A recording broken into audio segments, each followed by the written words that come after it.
ایران کے خلاف جنگ میں امریکہ کو بڑا دھچکا۔ ایران نے امریکہ کا جدید ترین F-35 لڑاکا طیارہ مار گرانے کا دعویٰ کر دیا۔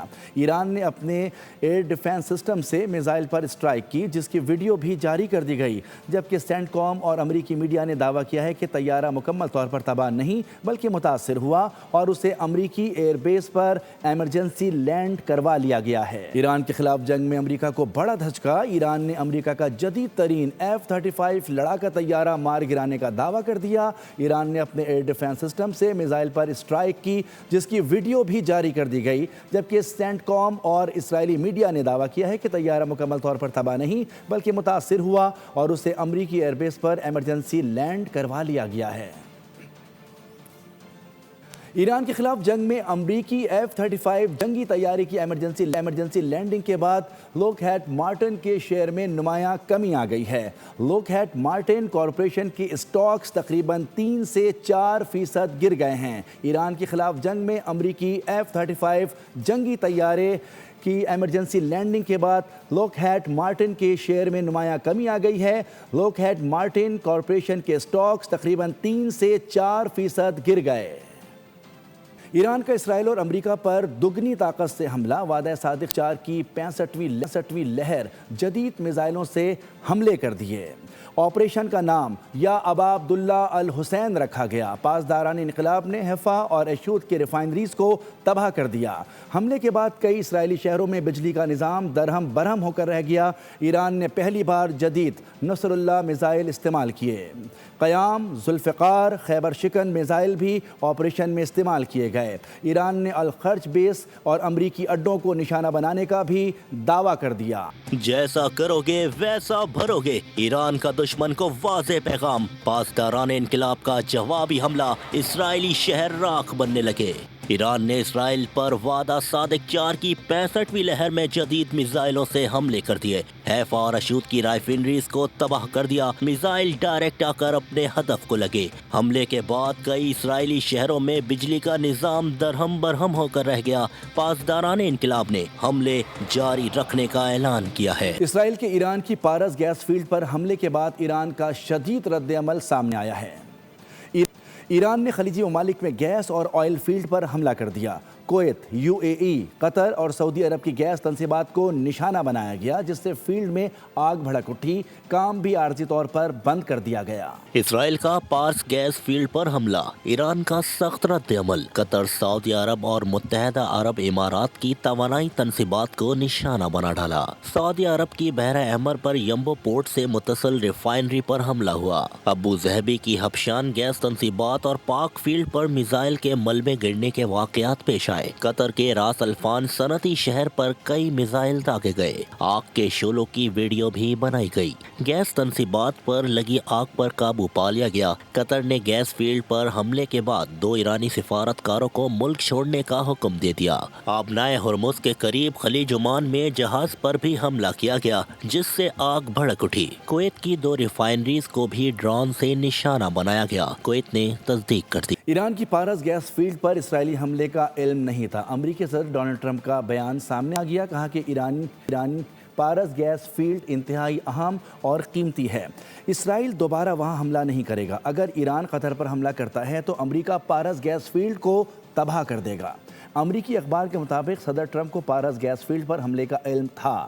ٹرمپ جانتے تھے ہرمز کے معاملے پر ایران پر دباؤ ڈالا جائے۔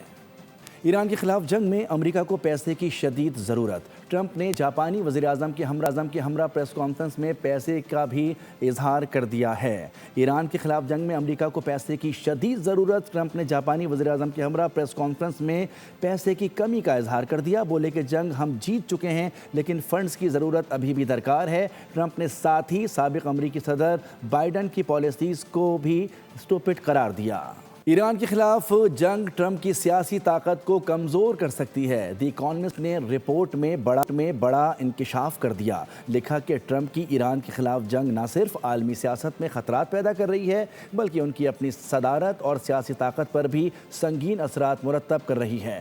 رپورٹ میں کہا گیا ہے کہ اگر جنگ صرف چند ہفتوں کی بھی ہو تب بھی ٹرمپ کی سیاست متاثر ہونے کا خدشہ ہے۔ اگر یہ جنگ مہینوں تک جاری رہی تو ان کی صدارت شدید دباؤ میں آ سکتی ہے اور سیاسی سطح پر ناکامی کا سامنا کرنا پڑ سکتا ہے۔ سعودی عرب کے وزیر خارجہ شہزادہ فیصل بن فرحان نے کہا ہے کہ اگر ضروری سمجھا گیا تو ہم فوجی کارروائی کرنے کا حق بھی محفوظ رکھتے ہیں۔ سعودی وزیر خارجہ نے کہا کہ ریاض میں 2 آئل ریفائنریز پر حملے کیے گئے جس کا الزام ایران پر عائد کیا گیا۔ ان کا کہنا تھا کہ ایران نے سول انفراسٹرکچر کو نشانہ بنا کر اپنی ساکھ کو نقصان پہنچایا ہے۔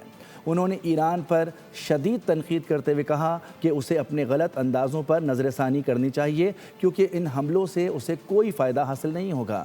سعودی وزیر خارجہ کے مطابق ایران ہمسایہ ممالک کے ساتھ بھائی چارے کے بجائے مخالفانہ رویہ اختیار کیے ہوئے ہے اور اسے فوری طور پر اپنے پراکسی گروپوں کی حمایت بند کرنی چاہیے۔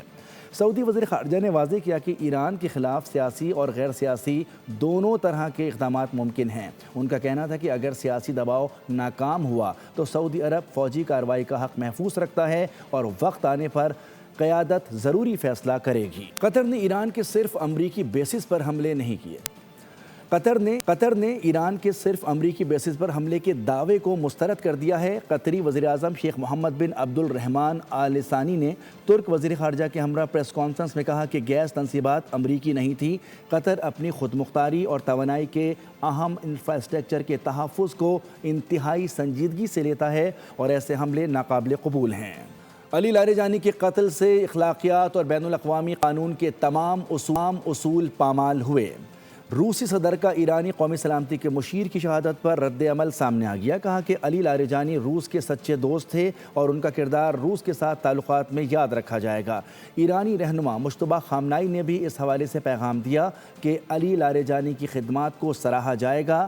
چین کی وزارت خارجہ نے بھی اس واقعے کی مذمت کرتے ہوئے کہا ہے کہ ایرانی رہنماؤں کو قتل کرنے کا اسرائیلی اقدام ناقابل قبول ہے۔ اسرائیل نے جنگی جرائم کی انتہا کر دی۔ روسی میڈیا آؤٹ لیٹ RT کی ٹیم پر لبنان میں رپورٹنگ کے دوران حملہ کر دیا۔ خوفناک حملہ کیمرے کی آنکھ نے عکس بند کر لیا۔ امریکی سفارت خانے نے سعودی عرب میں موجود امریکی شہریوں کو فوری طور پر ملک چھوڑنے کی ہدایت کر دی ہے۔ امریکی سفارت خانے کے مطابق سعودی عرب میں موجود امریکی شہری کمرشل پروازوں کے ذریعے جلد از جلد ملک سے روانہ ہو جائیں۔ بیان میں کہا گیا ہے کہ سعودی فضائی حدود میں میزائل اور ڈرون حملے کے خطرات میں اضافہ ہو رہا ہے۔ سفارت خانے نے واضح کیا ہے کہ ریاض، جدہ اور دمام کے ایئرپورٹس فعال ہیں اور شہری انخلاء کے لیے دستیاب ہیں۔ امریکی شہریوں کو ہدایت کی گئی ہے کہ وہ سعودی عرب کی وارننگ سسٹم کی ہدایات پر عمل کریں اور اپنی حفاظت کو یقینی بنائیں۔ سفارت خانے کے مطابق ڈونلڈ ٹرمپ کی پہلی ترجیح امریکی شہریوں کی حفاظت اور سلامتی ہے۔ ریاض میں اسحاق ڈار کی ترک، سعودی عرب، مصر اور آذربائیجان کے وزرائے خارجہ سے ملاقاتیں ہوئی ہیں۔ علاقائی صورتحال اور دو طرفہ تعاون پر تبادلہ خیال کیا گیا۔ نائب وزیر اعظم نے ریاض میں مشاورتی وزارتی اجلاس کے موقع پر ترکیہ کے وزیر خارجہ کاہان فیدان سے ملاقات کی جس میں علاقائی صورتحال پر تبادلہ خیال کیا گیا، جبکہ دونوں رہنماؤں نے قریبی روابط کاری اور پاک ترک دو طرفہ شراکت داری کو مزید مضبوط بنانے کے عزم کا اعادہ کیا۔ اس موقع پر اسحاق ڈار نے آذربائیجان کے وزیر خارجہ جیہان بیراموف سے بھی ملاقات کی جس میں علاقائی صورتحال سمیت باہمی دلچسپی کے امور زیر بحث آئے۔